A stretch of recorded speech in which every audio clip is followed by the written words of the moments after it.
Pourquoi choisis-tu de ne jamais filmer au lac Saint-Jean? C'était comment ton journey pour découvrir que tu étais queer? Comment gères-tu ton anxiété quand vient le temps de voyager en solo? Allez YouTube! Aujourd'hui on se retrouve pour une vidéo Q&A. C'est le genre de vidéo que j'aime faire à tous les 3 mois à peu près, juste pour m'asseoir, vous jaser, répondre à vos questions. Il y a des questions qui reviennent quand même assez fréquemment sur mes DM, sous mes vidéos, tout ça. Fait que j'ai décidé de regrouper tout ça aujourd'hui et d'y répondre. Et comme d'habitude, j'ai publié une story sur mon Instagram pour vous demander vos questions. Donc si vous voulez participer la prochaine fois à ce genre de vidéo, n'hésitez pas à aller vous abonner à mon Instagram. Juste avant de commencer, je tenais à mentionner que je fête officiellement le 12 ans de ma chaîne cette semaine. Donc officiellement, ça va faire presque la moitié de ma vie que je suis sur YouTube. Qu'est-ce qui est complètement fou que tout ça soit documenté du début de mon secondaire jusqu'à maintenant. C'est quelque chose qui fait pas de sens dans ma tête encore, mais je tenais à vous remercier d'être là. Ceux-là qui sont là depuis le début, ceux-là qui viennent juste de s'abonner, merci d'être là puis de me regarder. C'est la raison pourquoi je le fais encore après autant d'années. Et sur ça, on se lance dans les questions. J'ai reçu plusieurs questions sur plein de thématiques différentes, fait que je vais juste y répondre dans aucun ordre en particulier. Premièrement, on me demande pourquoi choisis-tu de ne jamais filmer au lac Saint-Jean? Je trouvais que c'était une bonne question. Je pense que j'ai déjà abordé ici et là sur ma chaîne la raison ou les raisons. Je vous dirais que la raison principale pourquoi je ne filme pas quand je vais au lac Saint-Jean, c'est principalement parce que je suis en congé quand je vais là-bas. Je vais dans ma famille, fait que j'essaie d'en profiter le plus possible pour décrocher et me reposer. Surtout que la plupart des journées où je suis à la maison ici, je les prends pour vlogger, ils sont documentés. J'ai un peu tout le temps la caméra qui est on, fait que juste de me dire que j'ai des journées qui sont pour moi où je ne les documente pas puis que je peux juste me reposer sans avoir de pression de faire quelque chose qui est intéressant ou de vous parler. Déjà, je trouve que c'est super important d'avoir ces journées off-là. Et deuxièmement, tout simplement parce que je passe du temps avec ma famille quand je suis là-bas, fait que j'ai pas nécessairement le goût de sortir la caméra, puis c'est comme une partie de ma vie où j'ai vraiment décidé de garder privé depuis le tout début de ma chaîne. J'ai pratiquement pas partagé ma famille. C'est quelque chose que j'ai fait très consciemment, même en commençant ma chaîne quand j'avais 13 ans. Surtout depuis que j'ai fait le virage plus lifestyle de ma chaîne, je trouve que c'est super important de garder certaines petites choses de ma vie un peu plus privées, un peu plus à moi, parce que j'ai goût de dire que 90-95% de mon quotidien puis de tout ce que je fais puis de moi est sur les réseaux sociaux disponible pour tout le monde. Puis je pense que c'est sain aussi de se garder des petites choses qu'on ne partage pas sur les réseaux sociaux, de pas documenter chaque seconde de sa vie. Vous voulez voir un peu plus qu'est-ce que je fais pendant que je suis au lac Saint-Jean? J'ai documenté dans un reading vlog très récemment un peu des journées, qu'est-ce que je faisais au chalet à mes parents. Et aussi, ben, je poste sur Instagram quand je suis là-bas parce que c'est tellement beau comme paysage que je peux pas m'empêcher de mettre plein de photos de mes séjours. Fait que voilà, long story short, je veux garder certaines journées off et un petit peu de ma vie privée. La prochaine question, je la trouvais super intéressante, vraiment pertinente, puis j'ai l'impression que j'en ai pas encore tant parlé sur YouTube, sur les réseaux sociaux. On m'a demandé, c'était comment ton journey pour découvrir que tu étais queer? Évidemment, tout le monde a son parcours différent, peu importe comment vous vous identifiez, je pense qu'on a toute notre propre histoire.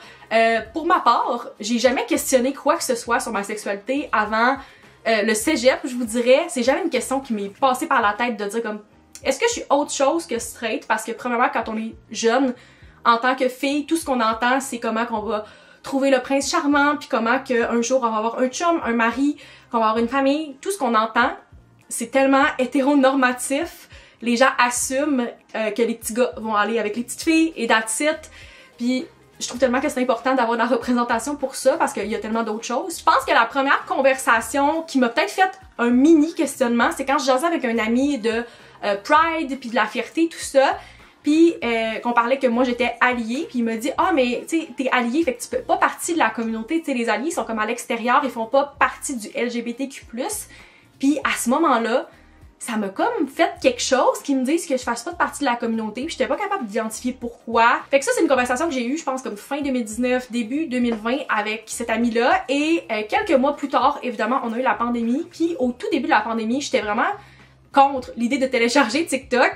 Je sais pas pourquoi à ce moment-là, je voyais encore que c'était un peu comme Musical.ly, j'avais encore la vision que c'était des jeunes qui dansaient, fait que j'étais vraiment pas intéressée. Finalement, il y avait tellement rien à faire qu'au début de juillet, je pense, j'ai installé TikTok et ça l'a à peine pris quelques heures pour que TikTok me cloque et me comprenne. C'est fou comment les algorithmes nous connaissent mieux qu'on se connaît soi-même des fois. Fait que juste de voir ces vidéos-là de personnes queer, de personnes bi qui parlaient de leur expérience, j'étais comme oh mon dieu, tout ce temps-là, j'avais pas réalisé.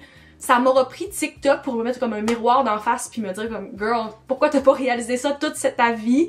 Fait que oui, ça leur a pris 20 ans, ça leur a pris TikTok de toutes choses pour me faire questionner ça. Puis quelques jours après, je me suis fait mon coming out à moi-même.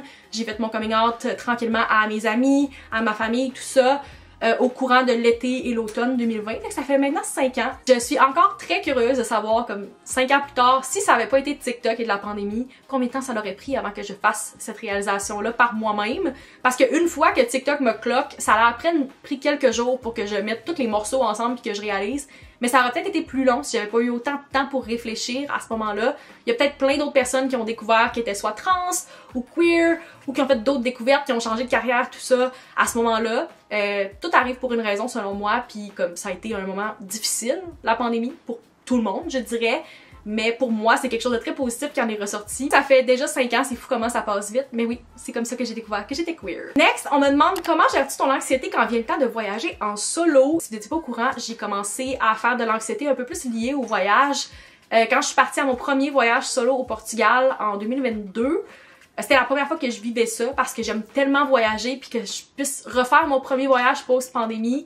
J'étais tellement excitée, mais la veille au soir ou comme 2 jours avant de partir, c'est là que j'ai commencé à être très anxieuse au point d'être malade. C'était vraiment déstabilisant pour moi, sachant que j'avais tout planifié vraiment bien en avance. Je suis une fille full type A, je planifie, j'aime ça, tout savoir mon itinéraire. Puis surtout quand t'es solo, ben t'as ce pouvoir-là de faire qu'est-ce que tu veux. Puis j'ai jamais compris pourquoi 48 heures avant, ben la panique m'a pognée. Je l'ai faite, puis après, comme une fois que j'étais rendue dans l'avion, je savais que tout allait être correct. C'était comme pas rationnel comme anxiété, mais évidemment l'anxiété c'est très rarement rationnel, on s'entend, parce que sinon on serait juste pas anxieux. L'année d'après, je suis partie avec des amis, ça a bien été, pas du tout été stressée. L'année passée, je retournais en Europe, cette fois-ci un peu différent, j'allais rejoindre une amie là-bas parce qu'on n'avait pas les mêmes vols. La veille, encore une fois, la même chose, la même histoire. Moi, malade, le matin même, malade encore. Sachant que c'est quelque chose qui m'est arrivé il y a 3 ans et l'année passée, tu sais, j'avais peut-être un peu l'anticipation que ça allait réarriver cette année. Mais là, j'ai commencé à faire des rêves reliés à ça il y a quelques jours. Puis je me suis dit, là, tu pars dans 2 mois, max, ça n'a pas de bon sens que ça commence déjà. Fait que je confirme que je vais devoir aller consulter par rapport à ça cette année. Je sais, ma tête le sait que comme ça va bien aller, je suis planifiée, je l'ai déjà fait.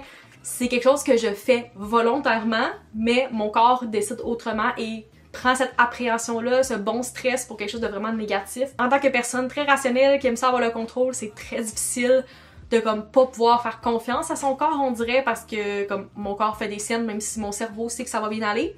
Fait que ouais, cette année, je vais aller chercher de l'aide tout simplement parce que comme par le passé, ça m'a tellement gâché les journées avant de partir que cette année, je veux pas que ça fasse ça. Je veux juste avoir du fun, je veux pouvoir me reposer, je veux pas avoir ce stress-là les journées puis les semaines avant de partir, même les mois. Fait que, ouais, je sais qu'il y a des façons de contrôler l'anxiété, mais dans ce cas-ci, j'aurais pas le choix d'aller consulter. Next, dans une toute autre ordre d'idée, on m'a demandé quel est ton budget de lecture mensuel et annuel. J'ai pas vraiment de réponse précise, mais la lecture, tout ce qui est relié à ça, je mets ça dans la catégorie divertissement dans mon budget, puis je pense que j'ai à peu près 40$ par mois qui est relié à ça.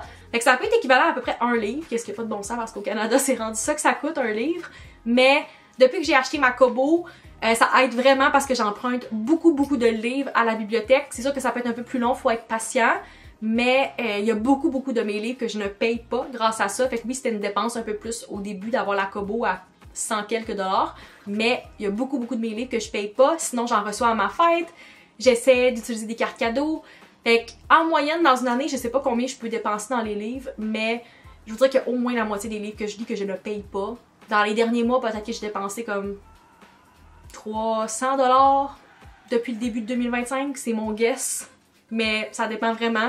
Le plus possible, j'essaie soit d'emprunter des livres à des amis, de les emprunter à la bibliothèque, de les lire de façon numérique, parce que je veux pas trop dépenser, mais c'est sûr que quand il y a des nouvelles sorties, des éditions spéciales ou quoi que ce soit, ben je me permets de dépenser, mais c'est tout dans mon budget, dans le divertissement. Autre question reliée au voyage, on m'a demandé, as-tu beaucoup visité le Québec? La réponse c'est non, j'ai l'impression que j'ai pas assez visité le Québec encore. Je sais pas combien de régions administratives je peux avoir visité. C'est sûr que je viens du Lac-Saint-Jean, fait que j'ai visité quand même un peu les alentours, Charlevoix, plus la grande région de Québec, la capitale nationale, un peu Chaudière-Appalaches, un peu dans le coin de Montréal, en Estrie, mais je suis pas allée tant que ça dans le reste du Québec, fait que c'est sûr que c'est quelque chose que j'aimerais faire un peu plus de road trip. Je veux vraiment aller en Gaspésie, j'aimerais vraiment ça.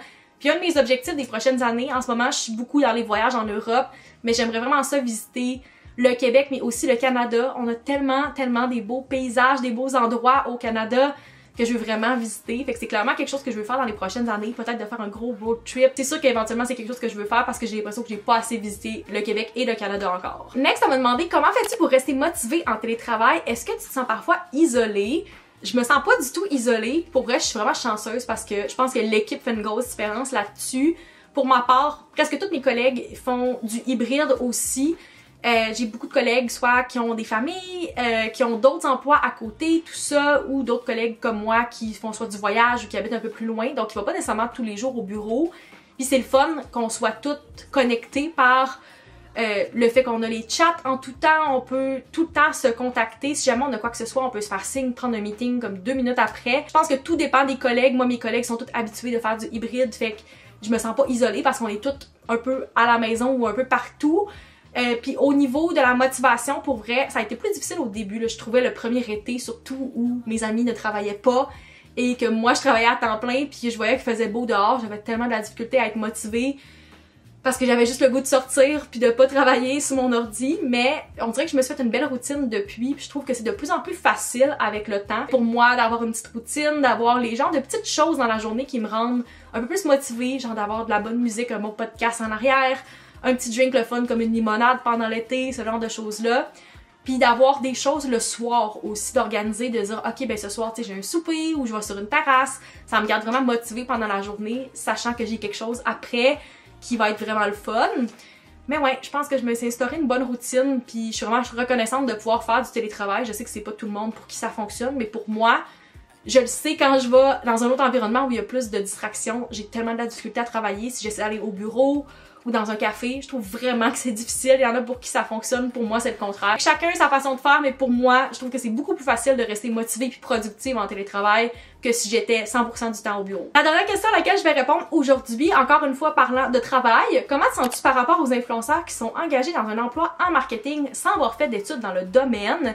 Je pense que cette personne-là parlait quand même, c'est quelque chose qu'on voit un peu, surtout sur TikTok, que je vois ces temps-ci, des agences, par exemple, de marketing d'influence ou de marketing numérique qui engagent à la base des personnes qui faisaient de la création de contenu, mais qui ont étudié, par exemple, en psycho ou en comme n'importe quel domaine qui est pas relié au marketing. Je dirais que j'ai pas une opinion comme super arrêtée parce que c'est pas tout noir ou tout blanc. J'ai l'impression que ça dépend vraiment des situations puis de l'emploi puis de la personne. Dépendant des domaines, je pense qu'il y en a où c'est un atout d'avoir un diplôme mais pas nécessairement obligatoire. Je pense qu'en marketing, dépendant de c'est quoi votre poste, ça peut être possible, surtout quand c'est un poste de, par exemple, créateur de contenu dans une agence, donc pour des marques, d'aller créer du contenu ou de la gestion de communauté. Je pense que ça se fait super bien, sans nécessairement avoir besoin d'étudier là-dedans. Si vous avez de l'expérience, ça peut être un atout encore plus, ça peut même être quelque chose de complémentaire, vraiment. Mais quand on parle d'un poste qui est un peu plus comme stratégique, ou qui a besoin d'un peu plus de comme insight par rapport au marketing, je pense que c'est vraiment pertinent d'avoir un bac. Je pense que ça dépend vraiment. Est-ce qu'on peut faire un poste comme le mien en étant créateur de contenu avant? Je pense que oui. Est-ce que c'est un atout d'avoir aussi un bac à côté? Je pense que oui, mais je pense pas que parce que t'as fait un bac, t'es nécessairement meilleur que des gens qui ont pas étudié là-dedans puis qui ont des années d'expérience en création de contenu. Fait que tout dépend. Moi, j'ai les deux, mais c'est ça. Je pense que c'est vraiment cas par cas, puis ça dépend du poste puis du créateur de contenu aussi. C'est toutes les questions auxquelles je vais répondre aujourd'hui. J'espère que vous avez apprécié. Si c'est le cas, n'hésitez pas à mettre un like, à vous abonner si c'est pas encore fait, et on se retrouve dans une prochaine vidéo. Bye!